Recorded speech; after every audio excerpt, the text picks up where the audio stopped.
Hi class, I'm Tiffany Young and I am going to give the presentation on family systems theory. This was not found in the textbook, but I found it from psychiatrist Dr. Bowen, who did a lot of research in this area. He described this theory as a theory of human behavior that views the family as an emotional unit and uses systems thinking to describe the unit's complex interactions. The theory emerged in the 1960s, however, the concepts that led to the theory really began before then. Ernest Burgess explained the family as a unity of interacting personalities and introduced two family types. He introduced the highly integrated and the unintegrated family. So then between the 1920s and 60s, building on that work, other biologists, psychiatrists, and therapists expanded on this. The first assumption we'll go over is the whole is greater than the sum of parts. And the textbook says, the parts are interconnected such that individual members can be understood only within the context of the whole. It uses the analogy of a cake. Can you look at all of the different ingredients in the cake? Each are separate, each have their own identity. You put them together, bake it, and it becomes a whole. It becomes something yummy and something delicious. The next assumption is individual and family behavior must be understood in context. So if you have a child that is acting out in school, you have to look at what is going on in the whole world of that child, including what's going on with their family and their home life. The next assumption is the family is a goal-seeking system. These goals can be extrinsic or intrinsic, and they change as the family goes through their different cycles or different stages, kind of like we saw with family development system. A family is a self-reflexive and self-regulating system continually influenced by feedback. The textbook states families monitor the degree to which they are on track for maintaining their existence or achieving their goals. And this is done through the form of feedback, which can be positive or negative. Family systems are defined by their communication, and this communication can be verbal or it can be nonverbal, like we studied with symbolic interactionalism, and it can be in the form of communication patterns and the content and the relationship level. The locus of pathology is not within the person, but is a system dysfunction. So it's not the individual family member that necessarily has the problem, but it is the family as a whole or as a system. There's a lot of concepts, and I will go into some of them, and some we've studied previously. So a system, again, looking at that cake with the individual parts versus the whole, and you look at a family as a whole. We have family roles, which we have discussed previously. We have hierarchy, or kind of the structure of the family, including the leadership. And then we have boundaries. And families establish filtering policies within their own family, and there can be three kinds. There can be open, so it has the influence of others. It can be random, in which they would have almost no boundaries and very few rules. Or it can be closed, where the family is completely enmeshed and there is no personal identity. We have entropy and energy, and the textbook describes these as: entropy is the natural tendency of a system to move from order to disorder. It is the loss of energy, connection, and focus. Energy, or new information or input, is the lifeblood of systems. Open and permeable boundaries make the flow of energy into a system more likely. And it's this energy that helps us affect positive change within the families. We have family rules. We have feedback, again, positive or negative. We have equilibrium, which we discussed last week with structural functionalism. We have circular causality and linear causality.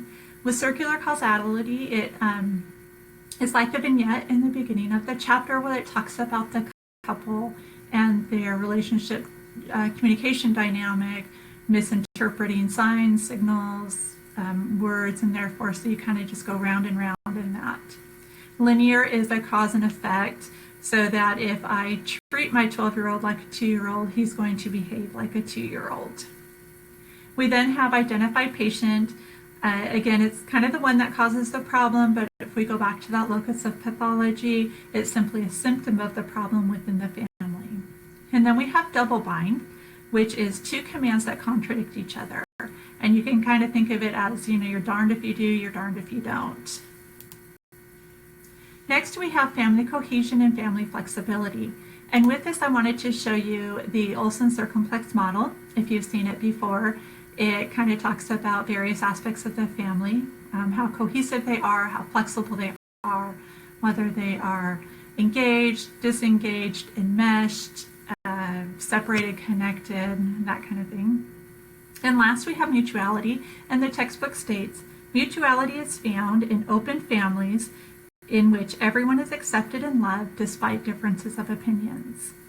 And we're going to go into the video right now.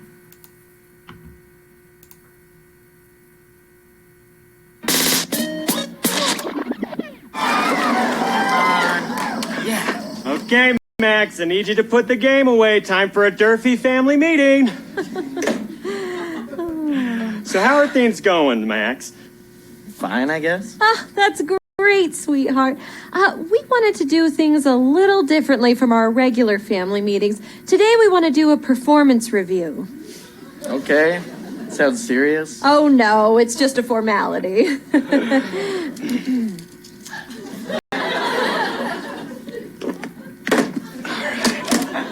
All right. Let us start with the report card. Okay. Oh my. Oh, wow. Yeah. Is that? Yeah. Oh, I didn't even know it was possible to fail study hall. Yeah. Mrs. Jones hates me. Yeah, and look at his performance at home. So that's how that got broken. Mm-hmm. Wow. Yeah. Oh. Using the family printer for personal reasons, that's an infraction. Yeah. Honey, I think we know what we need to do. Yes. Am I grounded or something? Oh, no. We're going to let you go. I'm sorry, what? This family is headed in a new direction. And unfortunately, you're not going to be a part of it. I don't understand. When we birthed you into this family, we saw potential. And you were really cute, so you had a lot of value. You were goal-oriented and on a trajectory to succeed. I mean, right here you wrote, I want to be an astronaut when I grow up. I mean, we were so excited we sent out formal announcements at Christmas time. Where are you on those goals? I guess I haven't been working towards that specifically. Yeah, you haven't really been working towards anything, okay? Your cuteness... Your cuteness has plateaued, and your output has exponentially decreased. Yes, and in the most recent consumer reports with the 4 grandparents, you were ranked last in the favorite polls. Who cares about them? You guys still like me, right? Let's keep it professional, Mr. Durfee. Mr. Durfee? Yeah, and it isn't just that. I mean, the economy hasn't been so nice either. And you're growing. There's no getting around that. You've been eating more, and that means it's been costing more. Plus, there are a lot of redundancies in our organization, and we just can't afford to pay you the increase in allowance for the same amount of work your sister will do for 3/4 the salary. I mean, financially, it just doesn't make sense. Doesn't make sense. I could get a job. With your grades? You really are stupid. What about the family memories, the Christmas parties? Well, that's true, but as I recall it, the last Christmas party, you were rather unpleasant and completely ignored your Aunt Susan. She was trying to make me wear that stupid sweater she made me. Hey, if there are any interpersonal conflicts, you'll need to take that up with HR. Your HR! Well, I guess that's settled then. Oh. Dad, who's gonna go camping with you and watch the sports games with you? Well, frankly, I've never really cared for those things. No. It's just something we did to keep up morale. Oh, I can't. But let's put it this way. This is an opportunity for you to reinvent yourself. So spread your wings and fly. I don't know what to say. Well, you don't need to say anything. We are, however, prepared to offer you some letters of recommendation. There you go. You know, the Johnson family just had a kid move off to college, so there's an opening there. We'll put in a good word for you. And your 401k will kick in about 50 years. We've prepared a severance package consisting of 2 months allowance and an Xbox Live subscription. Your sister Jennifer will help you clean out your belongings. Guys, I'm like 15 years old. And that's the silver lining. You have your whole life ahead of you. It was nice being your sister. like, I guess this is goodbye? Goodbye, Mr. Durfee. Hey, in 3 months, you'll be glad this happened. Okay. I can't believe you fell for that. You mean none of that was true? Oh, no, dear. Oh, no. Oh, I'm glad everything's okay. Oh, no, everything's not okay. Your dog died. We just did this to soften the blow. I'm less sad than I thought I'd be. You're welcome.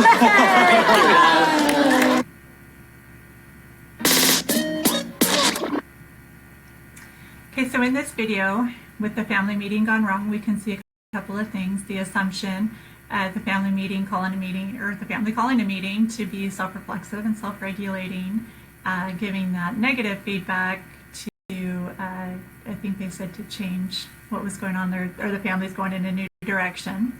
They identified the patient with the son. They gave quite a bit of negative feedback, talked about his goals, and it was basically in a way to kind of establish the equilibrium in their family. So in the comments, I'd love to hear what other concepts and assumptions you can connect with this video. Finally, the critiques of this theory is that some say it represents more a model or a flowchart than an actual theory. Its textbooks also says that the systems theory is too global and abstract and is therefore virtually meaningless. It's too general in order to have anything concrete. And family process theorists in particular make the mistake of reifying the idea of system. Again, taking an idea that's general and trying to get something concrete out of it when the critics kind of think that you can't. So that is my presentation on family systems theory. Thank you so much for watching.